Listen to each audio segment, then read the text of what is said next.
l'actrice Virginie Efira, sa prestation a coûté 60 000 € pour la seule cérémonie d'ouverture, l'équivalent de 3 SMIC annuels pour seulement quelques heures de mission. Donc révéler comme ça un contrat qui s'inscrit dans le cadre du secret des affaires m'apparaît contraire au respect. Il est payé par l'argent public, Ça n'a Monsieur rien à le Président, et c'est tout l'objet de notre commission d'enquête, c'est le financement, le fonctionnement de l'audiovisuel public. Je vous demande très solennellement que les documents qui ont été portés à votre connaissance dans le cadre de la plateforme numérique à laquelle vous avez accès pour pouvoir faire votre travail de rapporteur respectent bien et le principe constitutionnel de respect de la vie privée et celui du secret des affaires, parce que vous venez de dévoiler un contrat. Est-ce que vous avez vraiment l'impression que dans une situation financière aussi critique que traverse France Télévisions, qui est dans une situation de quasi-faillite, qui a cumulé 81 millions d'euros de déficit depuis 2017, qui a une trésorerie négative, qui est en risque de dissolution, est-ce que ces montants-là, plus de 2 millions d'euros, qui peuvent paraître superflus pour le contribuable, est-ce qu'ils vous semblent vraiment justifiés? Oui, monsieur le rapporteur. Ce contrat s'élève à 2,6 millions et il est séparé en deux tranches. Il y a d'abord la production de contenu télévisé sur place à Cannes, puisque France Télévisions a choisi de délocaliser plusieurs de ses émissions à Cannes le temps du festival. Alors on peut se demander si cela est strictement nécessaire, puisque ça a coûté 1 300 000 € en moyenne, en comptant les 150 000 € de décors et d'habillage. Il y a aussi ensuite, deuxième tranche, la production de la cérémonie d'ouverture et la conférence de presse, qui a coûté la somme d'1 300 000 €, ce qui est une somme conséquente pour seulement quelques heures de direct. Quand on regarde les détails de ces montants, j'ai pu voir notamment que concernant la maîtresse de cérémonie, à l'époque, l'actrice Virginie Efira, sa prestation a coûté 60 000 € pour la seule cérémonie d'ouverture, l'équivalent de 3 SMIC annuels pour seulement quelques heures de mission. Pourtant, ce n'est pas elle qui a écrit les textes, car les textes, vous les avez commandés pour 30 000 € supplémentaires. Je ne compte pas les 6 000 € de commission pour rémunérer l'argent et l'agent de la maîtresse de cérémonie. Il y a eu aussi 1 500 € de maquillage, 1 500 € de coiffure, 300 € de manucure dont elle a pu bénéficier.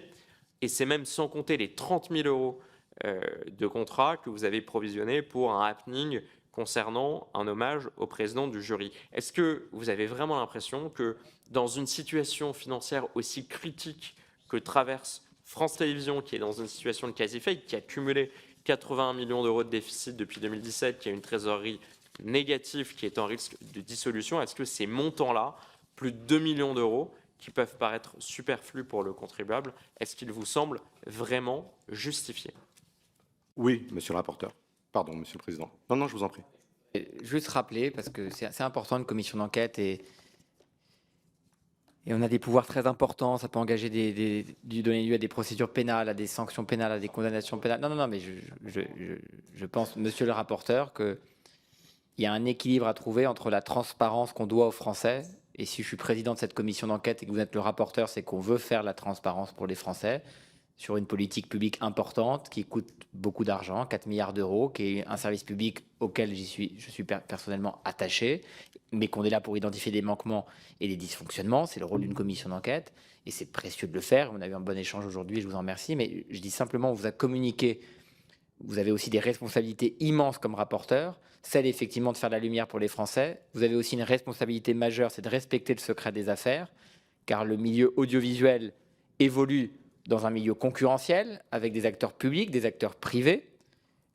C'est une industrie, c'est certes de l'argent public, mais c'est aussi un secteur qui est concurrentiel.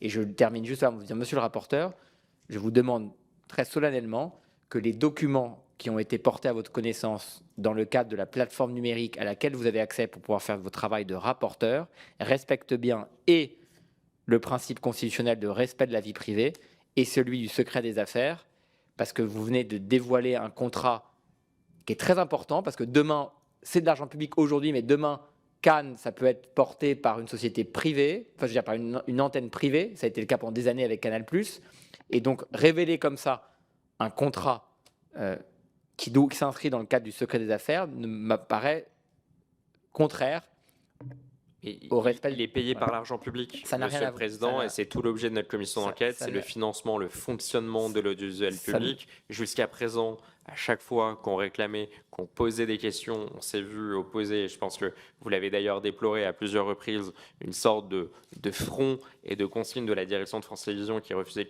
de communiquer aux Français la moindre information. Je pense qu'une information comme celle-ci, elle ne concerne personne directement, elle concerne le Festival de Cannes pour l'audiovisuel public, qui est un événement qui est regardé par beaucoup de personnes. Ça ne trahit en rien ni le secret des affaires, ni il y a une rupture, une violation du droit à la vie privée. Et c'est la raison pour laquelle, Monsieur Levanquim, je me permettais de vous poser la question. Et tout l'objet aussi, c'est que vous puissiez y répondre et nous dire pourquoi c'est justifié. C'était le sens de ma question. C'est pour ça, monsieur le rapporteur, que je ne vous ai pas coupé. Je vous ai laissé aller au bout de votre question, mais c'est mon rôle, pardon, c'est le rôle du président, le garant aussi du fait que vous ayez tous les documents. Et vraiment, je le redis devant les Français qui nous écoutent, s'il vous en manque à la fin de la commission d'enquête, vous me trouverez à vos côtés pour garantir, et s'il faut qu'on aille sur place, à France Télévisions ou à Radio France, je suis prêt à vous accompagner s'il manque des documents. Mais je le dis très solennellement, c'est aussi mon rôle comme président de garantir aussi, voilà, c'est mon rôle comme ça, hein, c'est l'ordonnance de 1958, de garantir le respect de la vie privée et le secret des affaires. Je pense que vous avez à votre disposition des informations très précieuses. Je ne vous ai pas coupé, donc vous avez pu les dévoiler, mais je pense qu'il faut être très attentif au fait, et je sais que vous êtes attaché à cela, vous qui êtes chef d'entreprise, aussi au secret des affaires, parce qu'aujourd'hui, ce contrat, c'est France Télévisions qui le noue avec Together Media, mais hier, c'était Canal+, et demain, ça pourrait être à nouveau un acteur privé, donc on est aussi garant, quand on est parlementaire, du respect du secret d'affaires dans un cadre qui est le nôtre. Et je vous laisse répondre à la question du rapporteur, M. Levanquim, mais ensuite je suspendrai. Merci, Monsieur le Président. Juste un petit point de contexte. Je vous en veux pas du tout, mais la Commission vient de faire quelque chose qui va à l'encontre, non pas seulement du droit des affaires, mais de la négociation qu'on peut avoir. Parce que, pour être clair, moi, j'ai produit pendant de nombreuses années pour la chaîne Canal+, le Festival de Cannes. Il y a une compétition entre Canal+ et France Télévisions pour l'acquisition des droits depuis il y a 5 ans. Et évidemment, les montants des budgets pour fabriquer sont des éléments clés dans le cadre de la compétition. Donc maintenant, ils sont publics et Canal+ les a. Donc la compétition, si jamais il devait y avoir lieu, elle serait légèrement faussée. Mais bon, c'est le jeu de cette commission et je m'y souscris. Non, c'est pas le jeu. C'est pas le jeu. Moi, je trouve ça grave. Je le dis et je l'assume. Et ça sera peut-être instrumentalisé. Et les Français diront que le président empêche la vérité. Moi, j'assume ce que j'ai dit. Et je le dis. Non, mais c'est. Mais justement, monsieur le rapporteur, si on veut que l'argent public soit bien, alors je le dis aux Français qui nous écoutent, si on veut que l'argent public soit bien utilisé, c'est pas en révélant des contrats qu'on va bien gérer l'argent public, parce que qu'est-ce qui va se passer demain? Il y aura une inflation, puisque comme vous venez de révéler le coût du contrat de Cannes, qu'est-ce qui va se passer demain? Canal+ pourra proposer un peu plus. Et il y aura comme ça une sorte de course à l'échalote, pardon de l'expression. Vous êtes un chef d'entreprise. Comment on fait notre travail, Monsieur le Président, si on ne peut pas aller vérifier toute la transparence sur certains contrats qui concernent directement les contribuables? Monsieur le Président, vous voyez que à aucun moment je ne trahis, je ne viole le secret de la vie privée ou toutes ces choses qui vous sont opposées parfois de façon fallacieuse. Un contrat avec un montant aussi important qui est financé à 100% par de l'argent du contribuable. Si on a commis cette commission d'enquête avec le groupe UDR, c'est aussi pour faire la transparence. Et de très nombreux Français sont frustrés que depuis le début de ces auditions, à chaque question que l'on pose sur le coût d'un programme, sur des salaires de dirigeants de l'audiovisuel public, on nous oppose systématiquement la même réponse frontale: je ne parlerai pas. Ces éléments vous sont transmis, mais ils ne sont pas transmis aux Français. Moi, j'assume cette transparence et je pense que c'est important, surtout sur des contrats de plusieurs millions d'euros qui concernent les Français puisqu'ils les regardent. Monsieur le rapporteur, la transparence qu'on doit aux Français, c'est pas le voyeurisme. Parler des frais de maquillage de Madame Virginie Efira, je pense que c'est pas au niveau, c'est pas à la hauteur de cette commission d'enquête. Je vous le dis comme je le pense. Voilà, vous avez le droit de pas l'accepter. Je vous le dis comme je le pense. Je pense que vous auriez pu très bien dire: Monsieur Levanquim, vous avez un contrat pour produire le Festival de Cannes à quelques millions d'euros, mais avoir détaillé comme vous l'avez fait. Et je le dis aux Français qui nous écoutent, quand le Festival de Cannes, le contrat coûtera 2 fois plus cher à France Télévisions pour pouvoir continuer de produire le Festival de Cannes, parce que vous venez de révéler aux acteurs privés, aux chaînes privées, le coût du contrat, vous venez de faire quelque chose de grave. Voilà, je vous le dis, comme je le pense. Effectivement, ces budgets que vous avez révélés sont des budgets, si c'était des budgets de captation, si demain il y a Othello qui joue au Théâtre du Châtelet et qu'on va poser des caméras pour capter Othello, les budgets sont moins importants. Sur le Festival de Cannes, je vais vous répondre en 3 points. Le premier, c'est sur le plan budgétaire. Le deuxième, c'est sur le plan stratégique. Et le troisième, c'est sur le plan culturel. Sur le plan budgétaire, la mission qui est donnée aux partenaires France Télévisions, elle n'est pas de capter un événement préexistant à elle-même, elle est de fabriquer l'événement. Je m'explique. Le Festival de Cannes demande à France Télévisions de produire, non pas la télévision, mais de produire la cérémonie avant même de la capter pour la télévision. Donc, vous fabriquez Othello et ensuite vous le captez. Ce n'est pas tout à fait le même budget. Donc, ils construisent un décor qu'ils doivent démonter parce qu'il y a dans la foulée, donc avec de nombreux machinistes, parce qu'il y a une projection de film dans la foulée. Ils payent les droits de mes musiciens, ils convoquent, ils montent la mise en scène, il y a beaucoup de répétitions. Alors, moi, c'est ma vie et mon métier, ça vous paraît rapide. Vous dites, oh, il n'y a pas grand-chose à faire, Virginie Viera, elle vient, elle n'écrit pas ses textes et elle parle. Virginie Viera, c'est une actrice, d'abord c'est une grande actrice, elle pourrait s'exonérer de faire le Festival de Cannes. Donc, obtenir Virginie Viera, ça a été ma fierté. Obtenir Camille Cotin, obtenir Chiara Mastroianni, obtenir Laurent Lafitte, c'est pas simple, c'est mon métier, c'est difficile. Là, aujourd'hui, nous sommes au mois de février, je vais m'atteler à ça, ça se fait pas en 2 jours. Ils ont des plannings très remplis, ils tournent beaucoup, c'est une grosse prise de risque parce que les acteurs, sauf quand ils sont au théâtre, sont habitués à faire 5 ou 6 prises. Là, il n'y en a qu'une, ils sont devant leur père et les professionnels. C'est pas une mince affaire. Je dirais que donc, quand on demande à un maître, une maîtresse de cérémonie de venir, quand on écrit avec des textes, quand on produit un spectacle, je vous donne un exemple. Quand je passe des extraits d'images, il y a un hommage à, je ne sais pas moi, George Lucas, j'invente, et on prend un extrait d'un de ses films, cet extrait, il faut en payer les droits. Vous appelez la Major, vous appelez Paramount, vous appelez la Warner.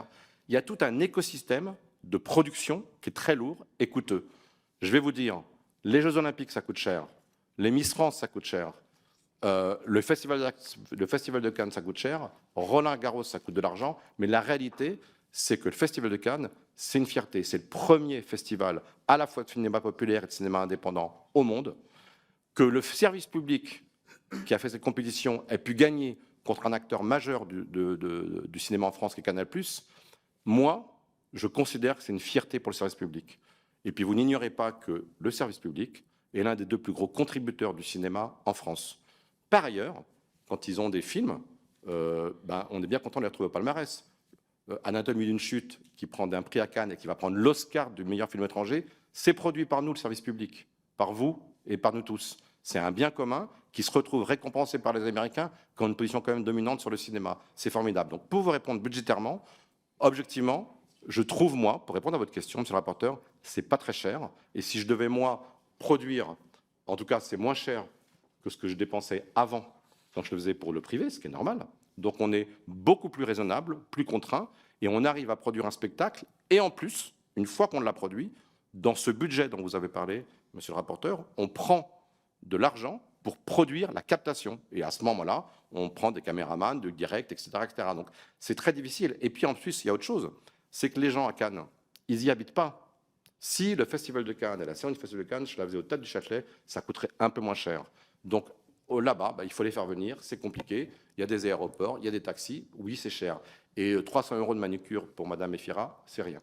Merci. Je dis très solennellement. Alors écoutez, monsieur le rapporteur, ça commence à m'agacer. On pourrait faire des auditions de 2 heures. On fait des auditions de 4 heures. Je ne vous... Non, bon... Alors, mais non. C'est pas la vocation d'un Non, président. pas du tout. J'ai... Non, monsieur... Monsieur le Vanqui, monsieur le rapporteur, je ne vous ai pas entravé. Oui, prenez les Français très moi. Moi, je dis aux Français qui nous écoutent pour pas qu'il y ait d'instrumentalisation.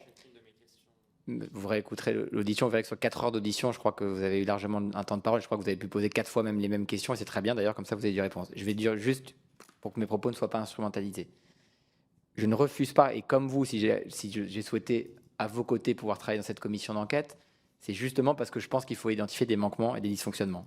Si j'ai de manière solennelle contesté le fait que vous révéliez un contrat dans le détail d'argent public, c'est parce que, comme beaucoup de Français, je suis attaché à la bonne utilisation de l'argent public. Et je vous le dis, et je termine là, pourquoi je peux terminer? Pourquoi j'ai contesté cela? C'est que quand, dans une concurrence entre entreprises, on révèle un contrat, on donne des informations à d'autres entreprises et ça peut entraîner ensuite des distorsions de concurrence. Donc je dis faisons attention, il y a le contrôle et on le doit aux Français, il y a la transparence et on la doit aux Français, et il y a aussi le fait de garantir la libre concurrence et de ne pas créer avec des informations des distorsions de concurrence. C'est tout ce que j'ai dit, ce n'était pas du tout une forme de censure, une volonté de ne pas faire la transparence. Ça s'arrête là, parce que vous avez des informations très importantes, et je vous ai juste dit, faisons attention à ne pas nous-mêmes, parlementaires, en plus on est tous les deux plutôt des chefs d'entreprise qui avons travaillé dans ce secteur privé, ne créons pas des distorsions de concurrence le moment venu, qui peut pénaliser ensuite les acteurs.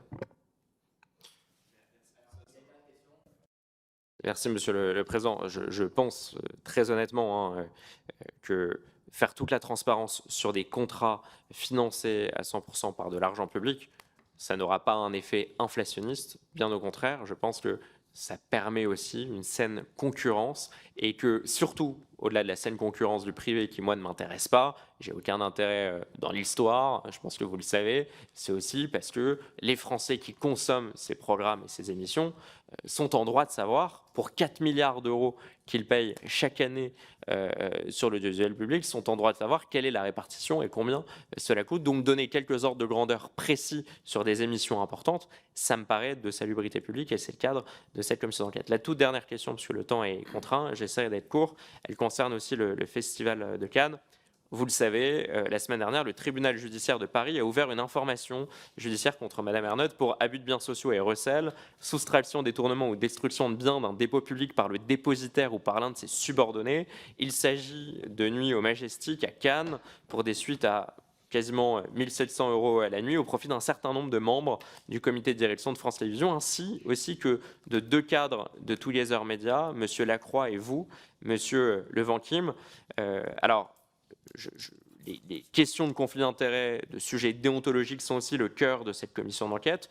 J'ai voulu les mettre sur la table, j'ai voulu en faire toute la lumière. On m'a accusé de diffuser des fausses informations. Je vois que le tribunal, visiblement, ouvre une enquête sur ce sujet-là, et pourtant j'ai été lourdement accusé de diffuser ces informations à ce moment-là. Je précise aussi, pour être parfaitement exact, que M. Levanquim et M. Lacroix, vous avez remboursé votre part à hauteur, je crois, de 38 000 €. Est-ce que vous pouvez nous dire, notamment le mécanisme de financement qui a permis de payer ces suites au Majestic, et pourquoi est-ce que vous n'avez pas refusé à ce moment-là que France Télévisions avance les frais ou règle les frais avant de les rembourser? Pourquoi avoir été invité à ce moment-là par France Télévisions? Merci, monsieur le rapporteur. Donc, tout d'abord, je travaille pour le Festival de Cannes. Donc, je suis pas. Il se trouve que je produis les cérémonies, je produis l'ensemble des captations des marches, des confs de presse et des photocalls de Cannes. Donc, il n'est pas illogique que je sois logé. Je referme ce point-là. Que vous sachiez, il y a une erreur dans ce que vous dites, donc je la rectifie. Together n'a pas bénéficié de la capacité à louer des chambres via France Télévisions. Ce sont les équipes de Brut, de personnes de Brut.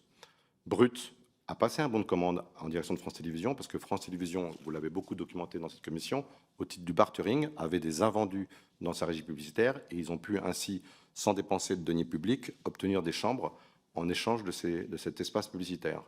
Comme c'est eux qui avaient ces invendus, et c'est eux qui s'organisaient et qui louaient les chambres via ces invendus à l'hôtel en question, il était logique qu'eux fassent le package complet du rooming. On leur a donc demandé, Brut, moi je ne suis pas mandataire social, mais Brut leur a demandé 2 chambres pour Brut. Brut a passé un bon de commande, il n'y a pas eu de remboursement, monsieur le rapporteur. France Télévisions s'est acquitté auprès du Majestic, et ensuite France Télévisions a émis une facture à Brut qui a payé la facture.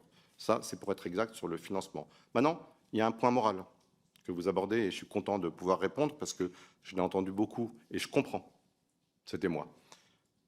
Le Festival de Cannes, c'est vrai que c'est des paillettes et que les gens sont en smoking et qu'on pourrait se dire, franchement, ces grandes manifestations qui sont des propriétés intellectuelles importantes, on pourrait les laisser aux chaînes privées et le service public pourrait arrêter de faire les Jeux Olympiques, le Festival de Cannes, les Victoires de la musique ou je ne sais quoi.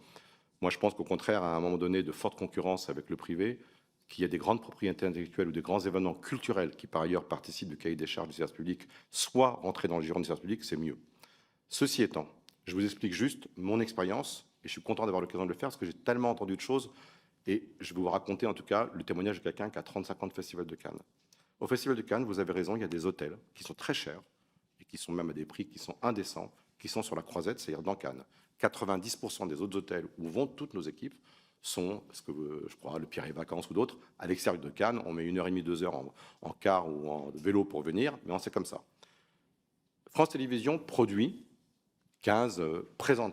à Festival de Cannes 15 à 20 films dans le cadre de la sélection. Ils sont le service public, et c'est une chance, est un gros contributeur du cinéma français et produit ces films. Ils produisent des films qui se retrouvent parfois au palmarès, comme Emilia Pérez il y a quelques années, où je vous disais même aux Oscars avec un une chute. Et comment ça se passe? En fait, les producteurs de films, ils prennent un risque énorme. Ils se retrouvent à Cannes, et moi je connais beaucoup de producteurs qui ont envie d'aller à Cannes, et beaucoup de metteurs en scène producteurs qui disent non, c'est trop risqué, parce que c'est on-off, c'est ça passe ou ça passera pas. Et la vie du film se joue à Cannes, qui est le premier festival. Pourquoi elle se joue à Cannes? Parce qu'ils vont présenter leur film dans le palais, à la presse, aux téléspectateurs et à l'ensemble de la profession. France Télévisions, c'est son rôle, c'est son devoir et c'est sa fonction, accompagne, puisqu'ils sont producteurs, les équipes de films pour présenter leurs films dans le cadre du palais du festival. Il se trouve, par ailleurs, que ça ne se fait pas dans une petite salle d'arrêt-essai à Paris, ça se fait en smoking à Cannes. Donc, ils montent les marches du Festival de Cannes. L'hôtel, monsieur le rapporteur, qui est en face, l'hôtel qui est en face du palais, il n'y en a qu'un seul en face du palais, c'est l'hôtel Majestic. Il y avait pendant des années un endroit de relations publiques pour les distributeurs, les exploitants, les producteurs et les producteurs du cinéma, opéré par France Télévisions, qui recevait les équipes de films. Et donc, il me semble, oui, tout à fait justifié que le directeur du cinéma, la présidente et les producteurs qui s'occupent des films aillent présenter ça avec eux. Et je vous le dis juste en passant, moi, pour info, je déteste l'hôtel Majestic. Non pas que j'aime pas l'équipe, ils sont très bien, mais c'est un bureau, l'hôtel Majestic. C'est du travail. C'est vraiment, ils passent leur temps avec des distributeurs, des exploitants, des professionnels du cinéma. C'est pas un endroit de fête. Hein. Merci beaucoup d'avoir pris le soin de répondre à nos questions pendant plus de 3h30. Merci au rapporteur pour ces nombreuses questions et on poursuivra nos auditions demain.